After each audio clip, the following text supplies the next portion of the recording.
जाएगा, हाज़ा मा कनज़्तुम लिअन्फुसिकुम, ऐ ज़कात में चोरी करने वालों, ये तुम्हारा वही माल है जिसकी तुमने ज़कात नहीं निकाली। ज़कात निकालो। खेती करते हो, उसका भी मसला उलमा से पूछो, अनाज में कितनी ज़कात है, फलों में ज़कात का क्या मसला है, उलमा से पूछो। और जितनी ज़कात बनती है उतनी ज़कात अल्लाह की राह में निकालो, तभी तुम्हारा अनाज पाक होगा, तभी तुम्हारे खेतों की पैदावार। उसके बाद फरमाया वयुतीऊनल्लाह व रसूलह, और मेरे मोमिन बंदे अल्लाह की इताअत करते हैं, रसूल की इताअत करते हैं। आपकी जिंदगी में अल्लाह और उसके रसूल की इताअत नहीं है, कोई मतलब नहीं है मुसलमान होने का दावा। नारे लगा लेने से, बैनर लगा लेने से, बाइक पर झंडा लगा लेने से मोहब्बत नहीं। आपकी जिंदगी में अल्लाह और उसके रसूल की इताअत होनी चाहिए। हमारे वहां माफ कीजिएगा, क्योंकि शेरशाबादी इलाका है, 99% अहले हदीस लोग हैं, मगर एक चीज की कमी है, शादी हो रही है, बाकायदा जहेज की डिमांड हो रही है, शादी हो रही है, बाकायदा बारात निकल रही है, शादी हो रही है, मंगनी की रस्म हो रही है, शादी हो रही है, हल्दी की रस्म हो रही है। क्यों? क्या कुरान से साबित है, क्या हदीस से साबित है? नहीं साबित है। फिर क्यों कर रहे हो? अल्लाह के प्यारे नबी के पास एक सहाबी आए, नाम नोट कर लो, मुगीरा बिन शुअबा।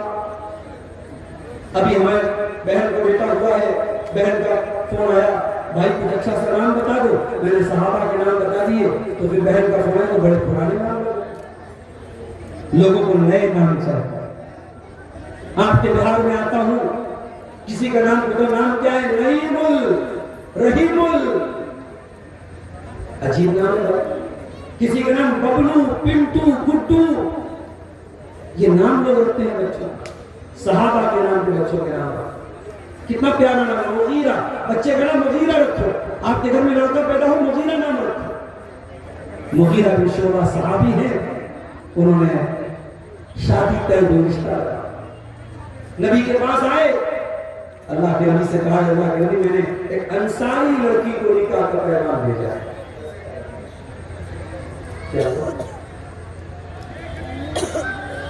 अंसारी लड़की को निकाह का पैगाम भेजा है। अल्लाह के नबी ने फरमाया कि क्या तुमने लड़की को देखा है? कहा अल्लाह के नबी देखा नहीं। आपने फरमाया जाओ एक नजर लड़की को देख लो, रिश्ता तय हुआ है, शादी होने वाली है, शादी के पहले एक बार लड़की को देखो। नबी ने एक बार लड़की को देखने की इजाजत दी है। इसका मतलब कि उस दौर में जब लड़कियां घर से निकलती थी तो पर्दे में निकलती थी, नकाब में निकलती थी, शादी के पहले कोई देख नहीं पाता। मेरे प्यारे भाइयों, आज आपकी जवान लड़कियां बगैर पर्दे के, बगैर चेहरे को कवर किए हुए और सज संवर करके, मेकअप करके अगर निकल रही है तो ये सोचने का मकाम है ये कितनी गलत बात है। कहा अल्लाह के नबी, रिश्ता तो मैंने भेज दिया है, लड़की को मैंने देखा नहीं है, कहा जाओ एक नजर लड़की को देख लो। हज़रत मुगीरा अपनी होने वाली ससुराल पहुंचे, अपने होने वाले ससुर और सास से मुलाकात। कहा देखो मैं कोई गलत नीयत से नहीं आया हूँ, मुझे अल्लाह के नबी ने परमिशन दी, इजाजत दी है, मैं अपनी होने वाली बीवी को देखना चाहता हूँ। और लोगों जरा गौर करो, उस जमाने का समाज कैसा था, उस जमाने की सोसाइटी कैसी। उनको मालूम है ये मेरा होने वाला दामाद है, लेकिन शादी नहीं हुई है और लड़की को देखना चाहता है। हदीस के अल्फाज हैं फकअन्नहुमा करिहा ज़ालिका, लड़की के माँ बाप को ये बहुत बुरा लगा कि लड़का हमारी बेटी को देखना चाहता है। उनके लिए ये बात बहुत गलत थी कि भाई शादी नहीं हुई तो हमारे लड़की को देखना चाहता है। हमारे बाइक पर बिठा के पूरे गांव की सैर कराता है कौन? भाई अपनी बहन, बाप अपनी बेटी, शोहर अपनी बीवी की, पूरे गांव को दर्शन कराता है। ये बेहयाई नहीं तो और क्या है? ये दय्यूसियत है, ये बेगैरती है और इसको खत्म करो। ऐसा बागैरत बनो, बाहया बनो, बेहया बनो। लड़की के माँ बाप को बहुत बुरा लगा, हम नहीं देखने देंगे शादी अभी हुई थोड़ी देर तो रिश्ता लग रहा है। हजरत मुगीरा पलट करके वापस जा गया। मेरी प्यारी माँ और बहनों जरा गौर से सुनना। मुगीरा बिन शोबा वापस जाने लगे। लड़की अंदर पर्दे में सुन रही थी सारी रात। लड़की पर्दे से बोली, ऐ मुगीरा, ऐ मेरे होने वाले शौहर, मुझे मालूम है मेरे माँ बाप की मर्जी नहीं है, मुझे मालूम है मेरे माँ बाप को पसंद नहीं है कि आप मुझको देखें, मगर आप अल्लाह के रसूल की इजाजत लेकर के आए हैं। अगर आप वाकई में सच बोल रहे हैं फंसुरनी, तो मैं आपको इजाजत दे रहा हूं, एक नजर मुझको दे दीजिए। इसलिए नहीं कि मैं चाहती हूं, इसलिए कि अल्लाह के रसूल की इजाजत है। ऐ मुगीरा बिन शोबा, आप एक नजर मुझको देख लीजिए, मैं आपको इजाजत दूं। पता ये चला शादी के पहले लड़का लड़की को एक बार देख सकता है, यहाँ तो बगैर शादी के वीडियो कॉल पर बात हो रही है। यहाँ रात रात में जियो पर जियो टू जियो बात हो रही है। और अब तो सारी कंपनियों ने अनलिमिटेड कॉल दे दिया है। अब रात में कोई ईयरफोन लगा के इधर घूम रहा है, कोई ईयरपॉड लगा के इधर घूम रहा है। मेरे प्यारे साथियों, आप गौर कीजिए, अपनी मंगेतर से भी आप बिला जरूरत बात नहीं करेंगे जब तक निकाह नहीं हुआ है और गैर महरम है। शरीयत ने एक बार लड़की को देखने की इजाजत दी है। बार बार फोटो मांगना, वीडियो कॉल करना, फेसबुक पे चैटिंग करना, ये अपनी मंगेतर से मुनासिब है, जिससे रिश्ता तय हो रहा है, जिससे शादी होने वाली है। तो किसी गैर लड़की से इस बात की इजाजत कैसे हो सकती है?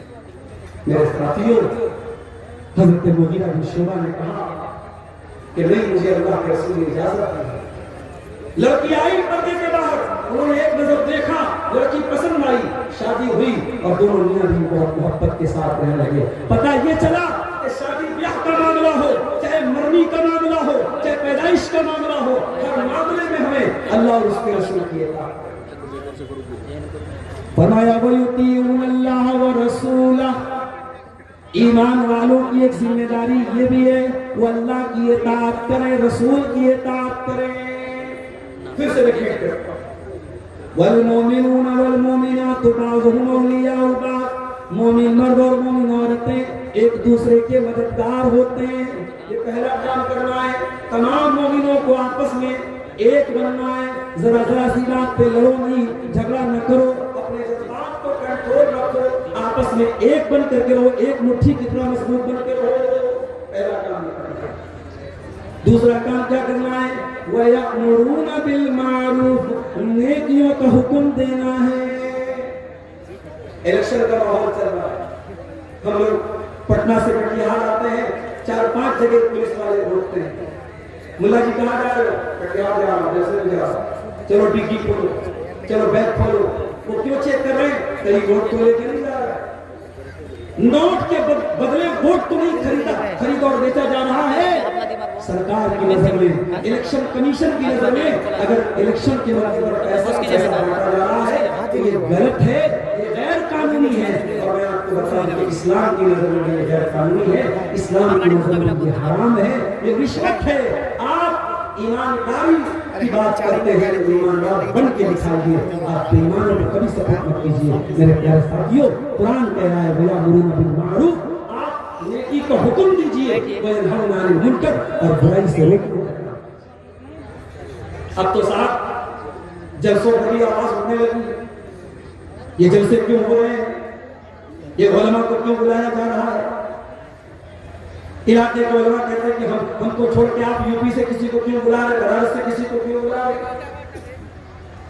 ये अगर इस तरीके की बात हो रही है, इसका मतलब ये हुआ कि आप अब ये छोटी मोटी जो बुराई को बुराई कहने की जो बात हो रही है, जो अम्र बिल मारूफ कर रही है, मुनकर का थोड़ा बहुत जो काम हो रहा है, उसको भी आप खत्म करना चाहते हैं?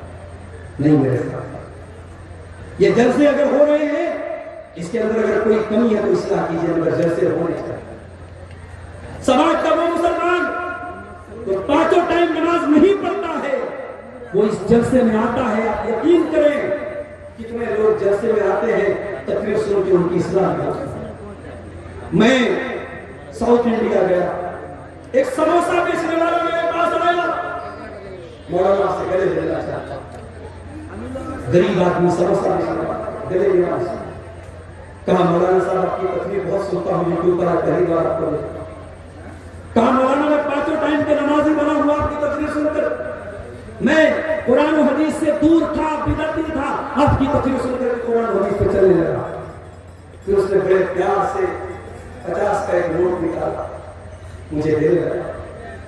मुझे लेने में थोड़ी शर्म आई, गरीब आदमी है बेचारा, 50 रुपया दे रहा है। हमारे साथ और भी उलमा थे, उन्होंने कहा मौलाना गरीब आदमी है, उसका हौसला टूट जाए, ले लीजिए। उस गरीब का 50 रुपया शायद बहुत बड़े बड़े करोड़पतियों के 50 लाख से भी ज्यादा। मेरे प्यारे साथियों, आज उलमा से अगर मोहब्बत लोग करते हैं तो आप ताना न मानिए। इन जलसों में अगर आप चंद पैसे देते हैं और ये मजलिसें जम रही हैं और लोग 2-2, 3-3 घंटा बैठ के तकरीरें सुन रहे हैं, कोई मामूली बात नहीं है। ऑर्केस्ट्रा सुनने वाले, गाना सुनने वाले और हराम चीजों को देखने वाले करोड़ों लोग हैं। अगर अल्लाह ने आपको तौफीक दी है, आप अपना सारा काम धंधा छोड़ के इस पिंडाल के नीचे अपना टाइम दे रहे हैं, समय दे रहे हैं और कुरान हदीस की बातों को सुन रहे हैं, बड़ी बात कर रहे हैं। वो यामुरूना बिल मारूफ व यनहौना अनिल मुनकर, नेकी का हुक्म देते हैं, नमाज कायम करते हैं, ज़कात अदा करते हैं, अल्लाह की इताअत करते हैं, रसूल की इताअत करते हैं। जो इतना काम कर ले, कुरान क्या कहता है, उलाइका सयरहमुहुमुल्लाह, ऐसे लोगों पर अल्लाह ताला रहम फरमाएगा, रहम करेगा। वो अल्लाह की दया के पात्र होंगे, अल्लाह की रहमत के हकदार होंगे।